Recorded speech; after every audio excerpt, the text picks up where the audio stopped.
10th class की second chapter रसायन विज्ञान का सेकंड चैप्टर प्रस्तुत करने जा रहे हैं तुम्हारे सामने, जिसका नाम है अम्ल क्षार एवं लवण। जिसमें पूरा अम्ल क्षार और लवण का पूरा एक्सप्लेन करेंगे हम तुम्हारे सामने। और बखूबी अच्छी तरह से सभी वीडियो को वॉच करना, कहीं भी स्किप नहीं करना आपको वीडियो को, और पूरा वीडियो देखना। बहुत अच्छी तरह से मैं आपको एसिड बेस एंड साल्ट के बारे में समझाऊंगा। तो सबसे पहले जो टॉपिक है हमारा, पहले हम चैप्टर का नाम लिखते हैं। हमारा जो चैप्टर है, चैप्टर नंबर 2, अम्ल क्षार एवं लवण, acid base and salt, acid base and salt.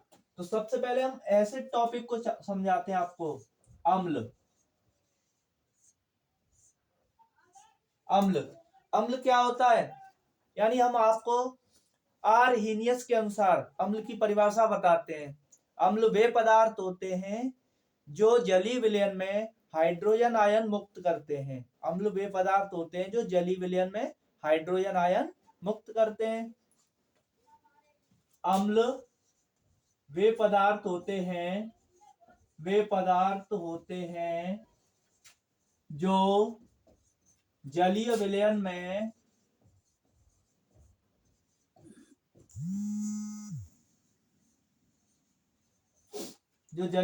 में H धनायन मुक्त करते हैं।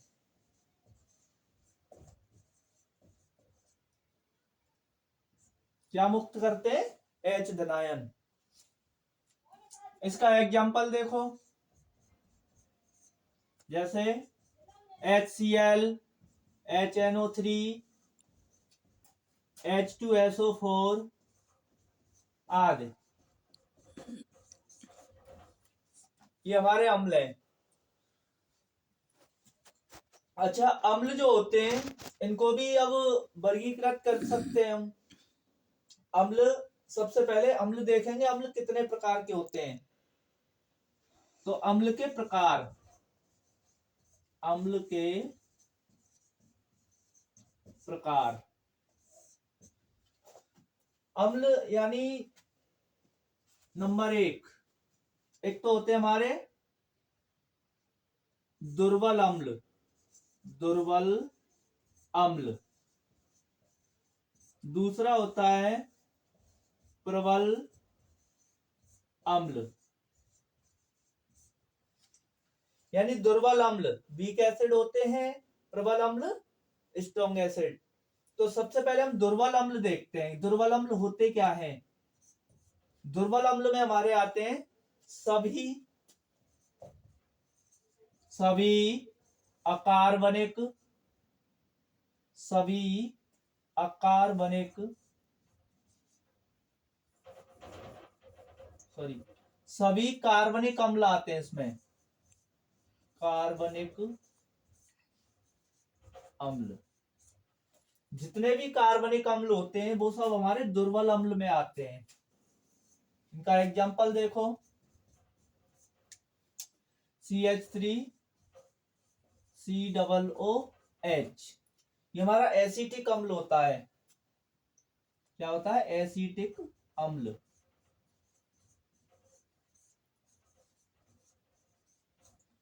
फॉर्मिक अम्ल HCOOH, इसको बोलते हैं फॉर्मिक अम्ल। फॉर्मिक अम्ल।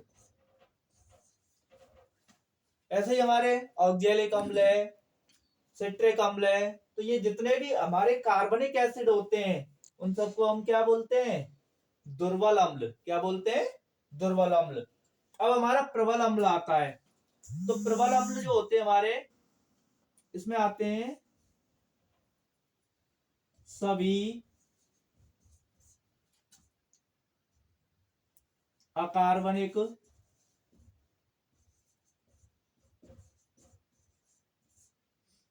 या खनिज अम्ल। सभी अकार्बनिक या खनिज अम्ल जो होते हैं वो हमारे प्रबल अम्ल होते हैं। एग्जाम्पल देखो इसका,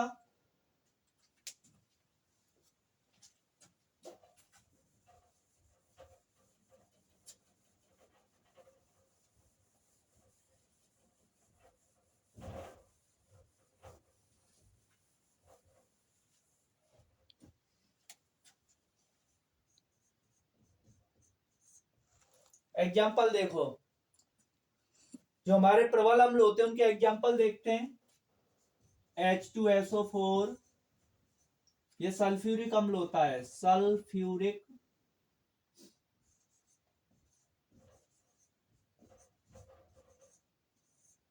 अम्ल।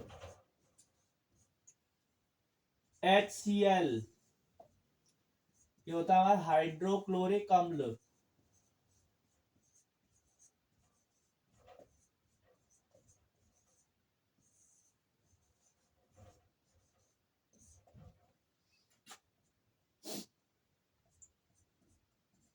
HNO3, नाइट्रिक अम्ल।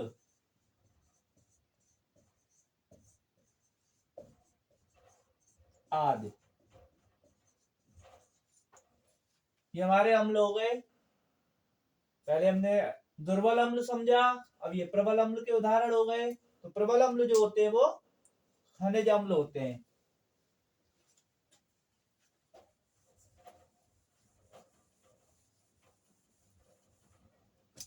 अब हम समझाएंगे क्षार। क्षार यानी बेस बोलते हैं इनको इंग्लिश में। तो हम क्षार को समझेंगे। क्षार वे पदार्थ होते हैं जो जलीय विलयन में OH ऋण आयन मुक्त करते हैं। क्षार वे पदार्थ होते हैं जो जलीय विलयन में OH ऋण आयन यानी हाइड्रोक्सिल आयन मुक्त करते हैं, उन्हें क्षार कहते हैं। क्षार वे पदार्थ होते हैं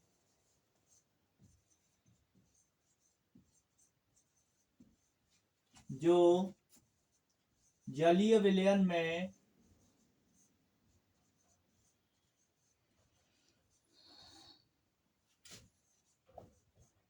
OH ऋण आयन मुक्त करते हैं। एग्जाम्पल देखो, NaOH, CaOH का होल ट्वाइस, KOH आदि, ये सभी हमारे क्या हैं? क्षार हैं। क्षार बोल सकते हैं या क्षारक बोल सकते हैं इन्हें। इसी प्रकार अब हम एक नोट पॉइंट लिखेंगे। नोट पॉइंट लिखेंगे। नोट पॉइंट में क्षार और क्षारक में अंतर जानेंगे। क्षार तथा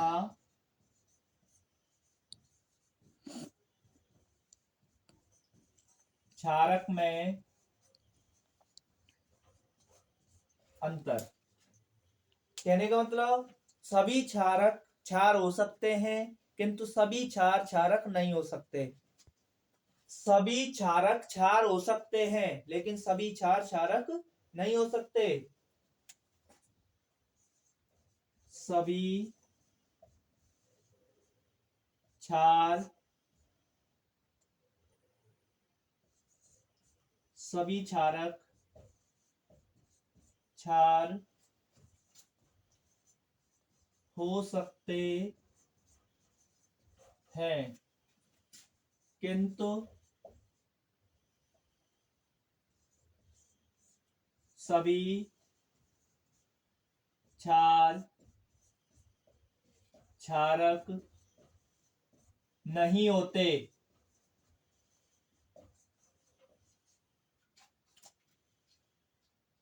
क्योंकि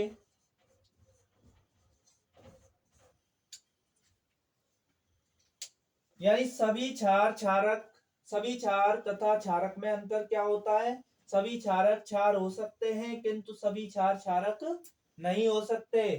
क्योंकि जो हमारे क्षारक होते हैं उनमें एक कॉमन प्रॉपर्टी होता है वो भी धात्विक हाइड्रोक्साइड होते हैं और क्षार भी हमारे धात्विक हाइड्रोक्साइड होते हैं। जबकि क्षार जो होते हैं हमारे वो धात्विक ऑक्साइड होते हैं, लेकिन क्षारक धात्विक ऑक्साइड नहीं होते हैं। यही कारण है कि सभी जो क्षारक होते हैं वो क्षार हो सकते हैं, किंतु क्षार सभी क्षारक नहीं हो सकते। ठीक।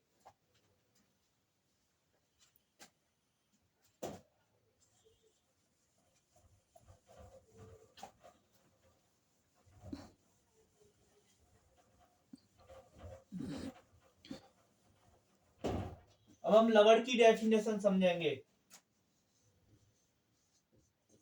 लवण SALT साल्ट। अब हम लवण की परिभाषा समझेंगे। यानी अम्ल तथा क्षार, अम्ल तथा क्षार परस्पर क्रिया करके, अम्ल तथा क्षार परस्पर क्रिया करके जो पदार्थ बनाते हैं उसको हम क्या कहते हैं? लवण कहते हैं। अम्ल तथा क्षार परस्पर क्रिया करके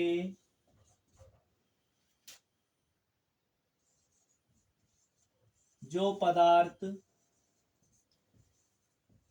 बनाते हैं उसे लवण कहते हैं।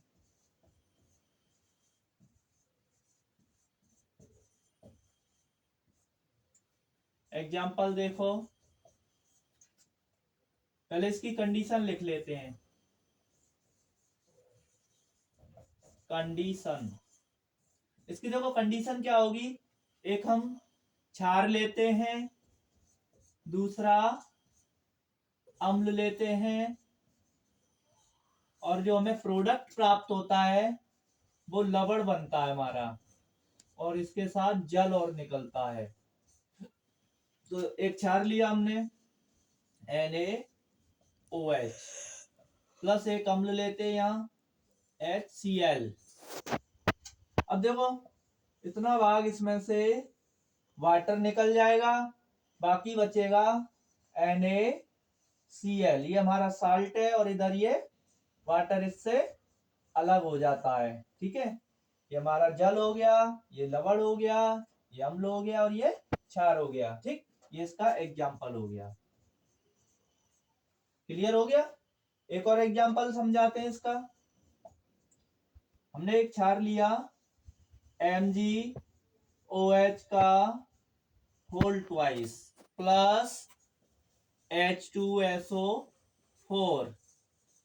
अब यहां से देखो इतना भाग इसमें वाटर निकल जाएगा, हमारे पास बचेगा MgSO4 प्लस H2O। ठीक है, ये हमारा लवण क्लियर हो गया। यानी अम्ल तथा क्षार परस्पर क्रिया करके जो पदार्थ बनाते हैं उसे हम लवण कहते हैं।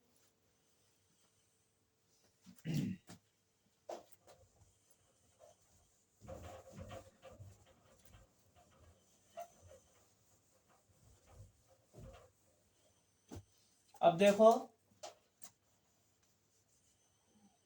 लवण के प्रकार, लवण के प्रकार, यानी जो लवण होते हैं हमारे कितने प्रकार के होते हैं? लवण मुख्यतः 6 प्रकार के होते हैं। कितने? 6। लवण 6 प्रकार के होते हैं। लवण 6 प्रकार के होते हैं। There are 6 types. There are 6 types. Number 1, सामान्य लवण। सामान्य लवण ये हमारा जनरल साल्ट होता है, GEN, जनरल साल्ट। अब हम जनरल साल्ट के बारे में समझेंगे। पहले इनको पूरे लिख लो कितने हैं। दूसरा होता है हमारा अम्लीय लवण। अम्लीय लवण, एसिडिक साल्ट, एसिडिक साल्ट। तीसरा होता है हमारा क्षारीय लवण, क्षारीय लवण, बेसिक साल्ट। चौथा होता है हमारा द्विक लवण, द्विक लवण, डबल साल्ट होता है ये, डबल साल्ट। फिफ्थ होता है हमारा मिश्रित लवण, मिश्रित लवण, mixed salt, mixed salt. Last 6 है हमारा संकर लवण, संकर या जटिल लवण, संकर या जटिल लवण, संकर या जटिल लवण। इसको इंग्लिश में बोलते हैं कॉम्प्लेक्स, कॉम्प्लेक्स साल्ट। ये हमारे 6 प्रकार के साल्ट होते हैं, सामान्य लवण, अम्लीय लवण, क्षारीय लवण, द्विक लवण, मिश्रित लवण एंड संकर या जटिल लवण। तो हम सबसे पहले सामान्य लवण के बारे में पढ़ेंगे। सामान्य लवण क्या होता है ये हम जानेंगे। तो देखो सामान्य लवण क्या है हमारा। सामान्य लवण जो होता है किसी एक अम्ल तथा किसी एक क्षार की परस्पर क्रिया से जो लवण बनता है वो हमारा सामान्य लवण होता है। एग्जाम्पल देखो इसका, NaCl, KCl, NaBr, MgSO4 आदि। NaCl, KCl, NaBr, MgSO4 ये हमारे सामान्य लवण है। क्या है? सामान्य लवण। इनमें न तो H धनायन है ना ही OH ऋणायन है, ये हमारा सामान्य लवण है। दूसरा आता है अम्लीय लवण, अम्लीय लवण।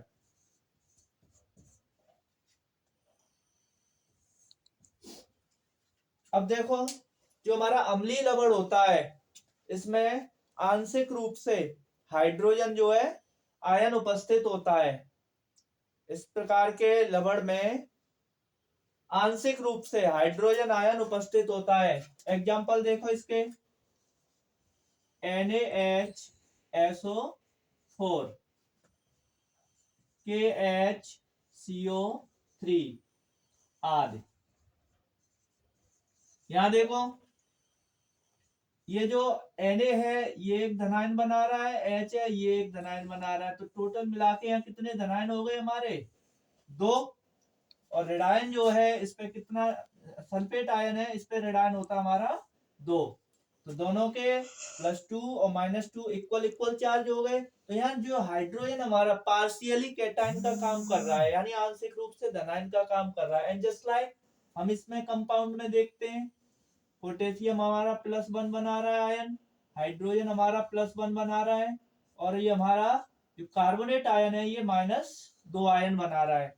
तो यहाँ हम अगर टोटल करें इन दोनों का तो कितना हो जाता है? +2 और ये -2, तो +2 -2 दोनों के चार्ज न्यूट्रल हो जाएंगे। तो यहाँ कहने का मतलब ये है जो हाइड्रोजन होगा अम्लीय लवण में वो आंशिक रूप से धनायन का काम करेगा। ठीक,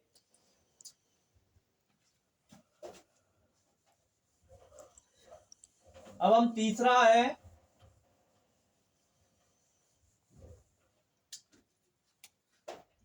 जो तीसरे प्रकार का हमारा लवण है वो है क्षारीय लवण, क्षारीय लवण। तो क्षारीय लवण हमारा क्या होता है?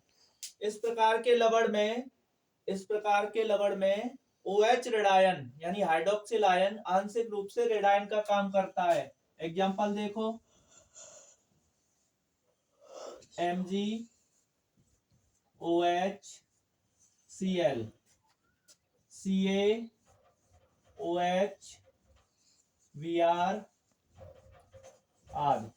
यहां देखो Mg है हमारा, इसके साथ OH है, तो OH एक रेडायन बनाता है हमारा, -1 चार्ज, Cl पे -1 चार्ज और इस पे +2 चार्ज। इन दोनों को ऐड करते हैं तो -2। तो देखो चार्ज हमारा, यहाँ देखो OH -1 यानी आंशिक रूप से ये माइनस बना रहा है। ऐसे ही यहाँ पे ये हमारा +2, ये हमारा -1, ये हमारा -1, दोनों का मिला के -2 चार्ज हो गया। तो कहने का मतलब ये OH है, यहाँ पार्शियली रेडायन का काम कर रहा है। ठीक, क्षारीय लवण के बाद अब हमारा आता है फोर्थ द्वैक लवण। द्वैक लवण, द्वैक लवण क्या होता है? इस प्रकार के लवण में दो सामान्य लवण आपस में मिलते हैं, यानी दो सामान्य लवणों से मिलकर बना लवण क्या कहलाता है? द्वैक लवण। एग्जाम्पल देखो इसका, पोटास फिटकरी इसका एग्जाम्पल है, यानी किसी भी तरह की फिटकरी है वो द्वैक लवण में आती है। K2SO4.Al2SO4 का होल थ्राइस .24H2O, ये पोटास फिटकरी का सूत्र होता हमारा, पोटास फिटकरी। ठीक है, एक ये हमारा साल्ट है इसमें सामान्य लवण, और दूसरा ये है। दो सामान्य लवणों से मिलकर बना लवण सामान्य लवण द्वैक लवण कहलाता है।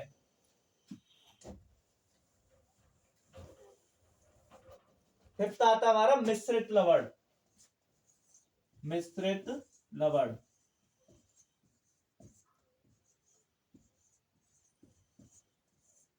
मिश्रित लवण हमारा क्या होता है?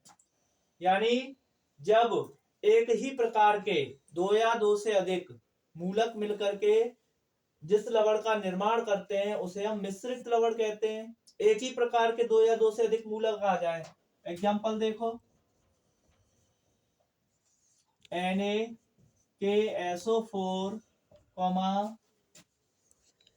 NaKCO3,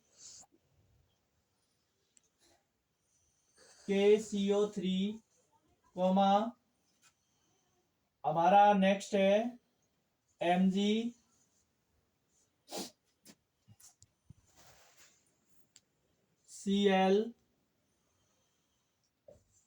Vr आदि।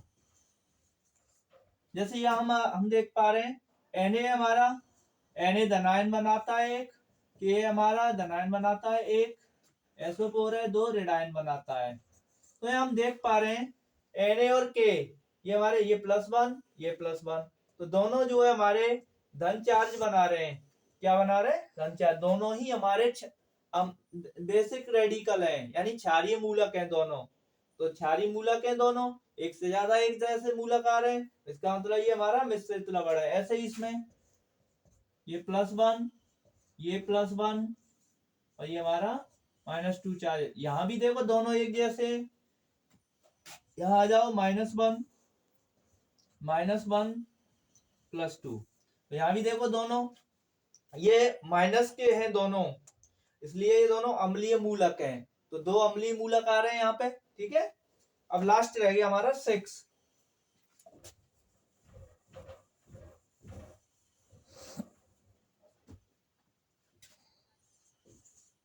ये आता हमारा जटिल लवण। जटिल लवण, तो जटिल लवण को हम, यानी इस प्रकार के लवण में कोई एक आयन जटिल होता है, कोई एक आयन जटिल होता है। जटिल आयन कैसे पहचानेंगे हम? बड़े कोष्टक में लिखा होगा, यानी स्क्वायर ब्रैकेट में लिखा होगा। एग्जांपल देखो इसका, K4FeCN का होल 6, CN का होल 6। यहां हम देख पा रहे हैं ये हमारा इतना भाग, यानी इसका जो रेडायन भाग है वो बड़े कोष्टक में लिखा हुआ है, तो इसी हमारा क्या हो जाएगा, जटिल भाग।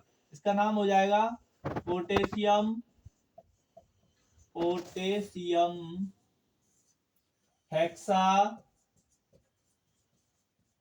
साइनाइडो, हेक्सासाइनाइडो फेरेट, फेरेट